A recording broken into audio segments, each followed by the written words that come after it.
Today is Saturday, August the 29th, and I have been um, absent for the last 2 weeks, and I apologize. It was brought to my attention by Zach in the comments. He thought I had died.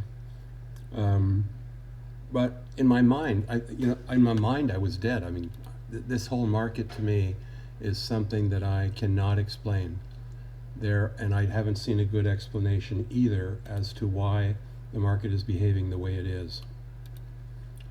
I just got disconnected. But anyways, we can still see our charts. Look at the S&P. So on August the 14th, which was the last time that I tweeted, we had just done a video. We would just hit 100%. And we saw that resistance at 100% for a few days up until the 24th, and then we just drove up. Look at this gap in here. This gap proved to be resistance. So the technicals were working here, but then we just filled the gap and we didn't stop at the top of the gap. We just kept on going. Apple has been an amazing ride. What have I traded in the last 2 weeks? Absolutely nothing. I've taken some Apple short puts, and once I reached 50% of my profit, I took them, waited 2 or 3 days, put on shorter term short puts with only 2 weeks to expiration, and now I'm at about 40% profit there, and I don't see Apple by next week dropping to 470, so I'll have picked up, the premium in those, and that's all that's keeping my income alive. I've had Whirlpool shares taken away from me because the short calls were in the money, and there was an ex-dividend date that came, so the market makers took it away from me, keep the dividend for themselves. The same is going to happen with Home Depot in the next few days, 2 weeks, couple of weeks, and then I'm going to be left with Caterpillar, which I have November short calls on, but I don't plan on doing any trading until this market has a really nice, at least a 5% pullback. For the S&P, that means I'd like to see it come back and test 100%. Ideally, I would like that to be out in October when it also comes down and tests the cloud. And I'm going to put a little mark there because that's my signal to risk more money again. The NASDAQ has hit 161.8% and pulled back. Let's put the cloud in there and you're going to see what that story looks like.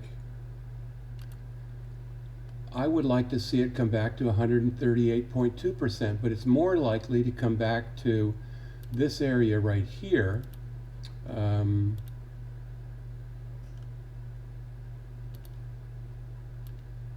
But it'll happen at a time, hopefully, when the cloud has moved up here, and that's going to be the end of September to early October as well. That would be the pullback I'd like to be seeing.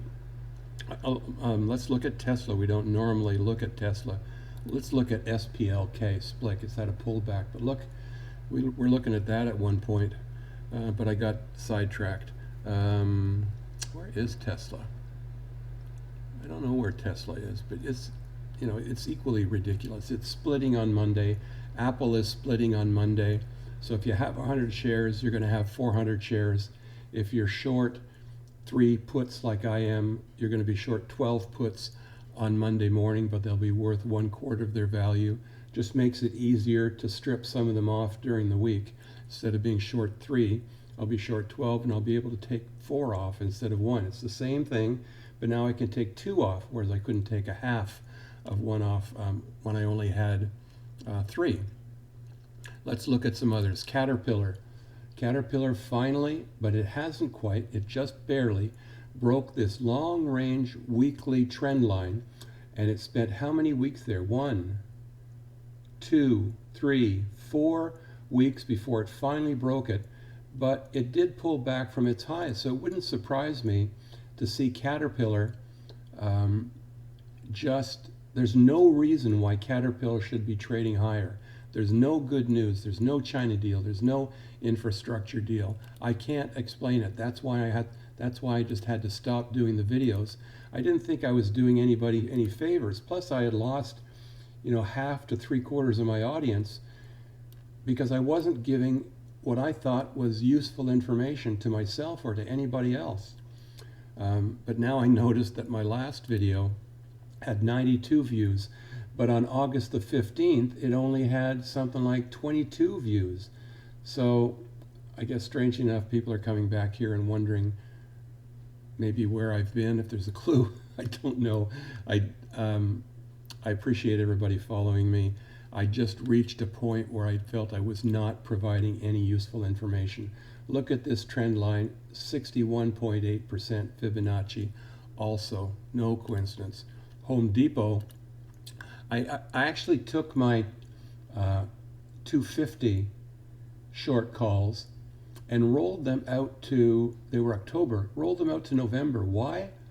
Because they just announced a dividend, going to be coming ex-dividend in middle of September, and I'd like to be part of that dividend. If somebody wants to take my stock, then they're going to have to let me keep the $1.50 that I made when I rolled my short calls. They won't take them away from me, but I'll get that $1.50, and I'll also get the $1.03 or something in dividend. But that's I want to be in cash. I want to hold back and I want to wait for the opportunity. Look, we have an election going on. The COVID thing may call for more shutdowns in some places. I don't see a lot of people going out to restaurants, certainly not theaters, bars. So there's no reason for the economy to be this hot. The Fed announced that they're going to continue low interest rates forever. Wonderful. Did anybody really expect they were going to raise interest rates anytime in the next 2 years? No. So that's really no news at all. But look where Home Depot pulled back from, 138.2. Let's put their cloud in there. Wouldn't it be nice to have it come back to 127.2? That would be the buying opportunity right there. And Whirlpool, of course, I told you my stock was taken away from me there. I was losing a ton of money back here, and that's when I sold some calls way out in the future, but for a ridiculously high target. I made it. I made my target. I kept the premium. I'm happy. I'm all good. I am beyond where I expected to be this year in my portfolio. I had a target in mind, and I've gone beyond that target by 12%. That's nuts. So I'm not going to lose that money again. I'm going to wait for a pullback. And the more cash I can accumulate, the better.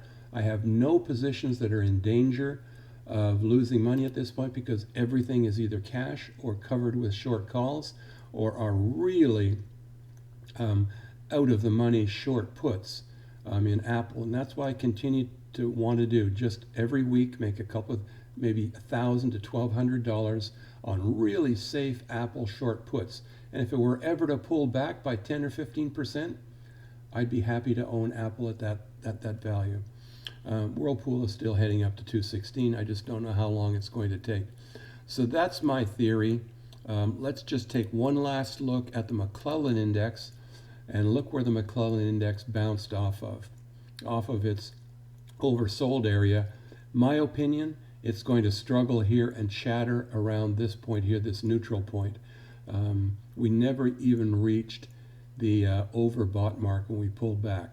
The McClellan oscillator has been negative for a while, which means the summation index is pulled back. I've even kept that spreadsheet up. So I'm going on to 10 minutes. I'm telling you what I really feel. Thank you very much for all the support you've given me. I'm going to come back with videos when I see something important, and that hopefully is going to be a pretty good pullback. And I'm going to buy a lot of the stocks that I'm comfortable with, and they will be Home Depot, Apple. I still have AT&T, by the way, because that's a 7% dividend. I don't mind that. I still have a whack of AGNC preferred shares, and this is a beauty that I actually bought more of when it was down at $3. This has a face value of $25, which you can buy today for $22.82. That's a dividend of about 8.5%. I love the AGNC portfolio of preferred shares, and I've got some N's, P's, I've got M's and O's, um, and they all have different maturity dates from 2021 to 2024.